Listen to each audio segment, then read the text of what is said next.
আমাদের বিরুদ্ধে যে অত্যাচারগুলো, সেই অত্যাচারের শেষ নাই। আমরা বাড়িতে একটু ভাত পর্যন্ত খেতে পারিনি। পরিবারের লোকজন এদিকে সেদিকে রেখে আমরা ভাত খাইতাম। আমরা উল্লাপাড়া স্যার।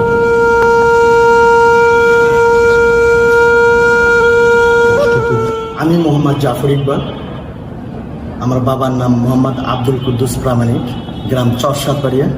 আমি বাংলাদেশ জাতীয়তাবাদী দল বিএনপির সহযোগী সংগঠন বাংলাদেশ জাতীয়তাবাদী স্বেচ্ছাসেবক দলের উল্লাপাড়া উপজেলা শাখার একজন সদস্য হিসেবে রাজনীতিতে এখন পর্যন্ত আছি। 2009 সালের নির্বাচন পরবর্তী আওয়ামী দুঃশাসনের মধ্যে আমার নামে 18টি মামলা হয়। সেই মামলার মধ্যে কোনো নির্দিষ্ট কোনো অভিযোগ পাওয়া যাবে না, তবে টোটালটাই প্রশাসনবাদী। এই প্রশাসনবাদী হয়ে এমনি একটা জায়গা ক্ষেত্র তৈরি করে, সেখানে কিছু জর্দার কইটে তারা ওই টেপ টুপ দিয়ে পেঁচায়া সেখানে কিছু ককটেল উদ্ধার দেখায়। এইরকম কিছু গায়েবী মামলা। এক একটা নির্বাচন আসে, সেই নির্বাচনের মাধ্যমে যে এই থানায় এতগুলো মামলা হবে এরকম একটা স্পট নির্ধারণ করে এই বিএনপি জামাত সহ বাংলাদেশের যত বিরোধী দলের নেতাকর্মী আছে এদেরকে গ্রেপ্তার শুরু করে দেয়। আমাদের এলাকায় একটা হিন্দু মহল আছে, সেই হিন্দু মহলে একটা মন্দিরের ভিতরে সেখানে গরুর চামড়া, গরুর কাল্লার হাড্ডি হুড্ডি দিয়ে একটা ইমোশনাল মামলা তৈরি করে।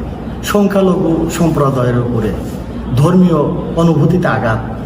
সেই মামলায় দীর্ঘ 5 মাস পলাতক থাকে। প্রশাসনের ভিতরে এমনই একটা পরিবেশ ছিল, যে পরিবেশ আমার বাড়ির 2 পাশে 2টা সড়ক আছে, সেই 2 সড়কে সন্ধ্যা থেকে রাত 12টায় 1টা 2টা 3টা পর্যন্ত এ পাশে 2 4 5 জন 7 জন, ও পাশে 2 4 5 জন 7 জন এরকমভাবে ডিউটি করত। যদি না ওই মুহূর্তে যদি আটক হইতাম, হয়তো নিজের ভাগ্যে কি হতো এটা বলতে পারতাম না। আমাদের বিরুদ্ধে যে অত্যাচারগুলো, সেই অত্যাচারের শেষ নাই। আমাদের নেতা কর্মী প্রত্যেকেই এলাকা ছাড়া। তো একটা পর্যায়ে একটু শান্ত হলো, কিন্তু আমরা আমাদেরকে যারা ইন্ডিকেট করে প্রশাসন এবং স্থানীয় আওয়ামী লীগ, আমরা কেউ উল্লাপাড়াতে আসতে পারিনি। তো তার পরিপ্রেক্ষিতে 7 মে 2024 আমরা জামিন নিয়ে উল্লাপাড়াতে আসি।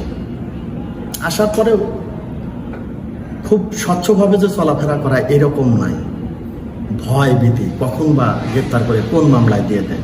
কারণ উল্লাপাড়া থানায় আরও অনেক মামলা হয়ে আছে, 7 থেকে 8টা মামলা হয়ে আছে।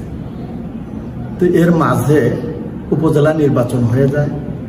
নির্বাচন হওয়ার পরে 1 জুলাই থেকে জুন মাস যায়। 1 জুলাই থেকে বৈষম্য বিরোধী ছাত্র আন্দোলন শুরু হয়। আবার আমরা গ্রাম ছাড়া বা উল্লাপাড়া ছাড়া। একটা পর্যায়ে বিভিন্ন গ্রামে যাই, দিনভর চড়ার মধ্যে থাকি, বিভিন্ন এলাকা দিয়ে ঘুরি। নিজ এলাকায় থাকলে তো কখন পুলিশ ঢুকবে, কখন গ্রেপ্তার করবে, রাত কোথা দিয়ে যায়, দিন কোথা দিয়ে যায় আমরা বুঝি না।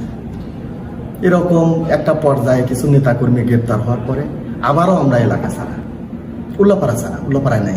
আমরা গ্রেপ্তার এড়িয়ে উল্লাপাড়ার বাইরে থাকি এবং আমরা ফোনে যোগাযোগ করি আমাদের নেতাকর্মীদের সাথে যে আন্দোলন সংগ্রামের জন্য প্রস্তুত হও, মাঠে নামতে হবে। একটা পর্যায়ে 27 জুলাই আমরা ভয় ভীতি বাদ দিয়ে সব কিছু দুমড়ে মুচড়ে আমরা উল্লাপাড়াতে করি, তবুও গা ঢাকা দিয়ে থাকি। আমরা বৈষম্য বিরোধী ছাত্র আন্দোলনের ছাত্রদের সাথে গা লুকিয়ে আমরা সেই মিছিলে অংশগ্রহণ করি। একটা পর্যায়ে 2 তারিখ থেকে আমরা ফুল মাঠে, আমাদের প্রস্তুতি 100%। এই সরকারের পতন না ঘটালে আমাদের জীবন রক্ষা হবে না। তো 3 তারিখ থেকে টোটালটাই শহর আমাদের দখলে, আওয়ামী লীগ বিতাড়িত। একটা পর্যায়ে 3 তারিখ যায়, 4 তারিখ যায়, শহর দখল, আন্দোলন তুঙ্গে। আওয়ামী লীগ একটা পর্যায়ে প্রশাসনকে নির্দেশ দিয়ে যে পরিমাণ গুলি চালিয়ে এই ছাত্র এবং সাধারণ জনতাকে হত্যা করেছে। তো 4 তারিখ সেম একই রকম। 5 তারিখ সকাল 10টা, 10:30টার দিকে আমরা সকাল 9টার থেকে আমাদের শহর দখলে।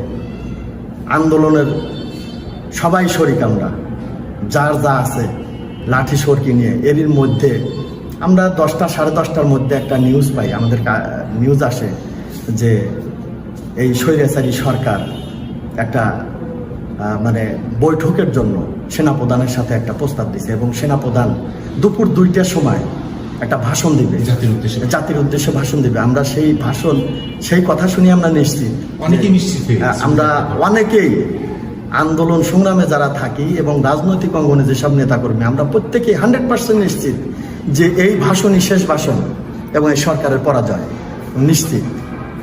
তো একটা পর্যায়ে সকাল 11:30টার সময় যখন আমাদের নেতাকর্মী সব হাইওয়ে সড়ক দখল, আমরা নিজ এলাকায় গিয়ে আমরা অনেকটুকুই আরামায়েশে বসে আছি যে আন্দোলন 100% আমাদের সফল।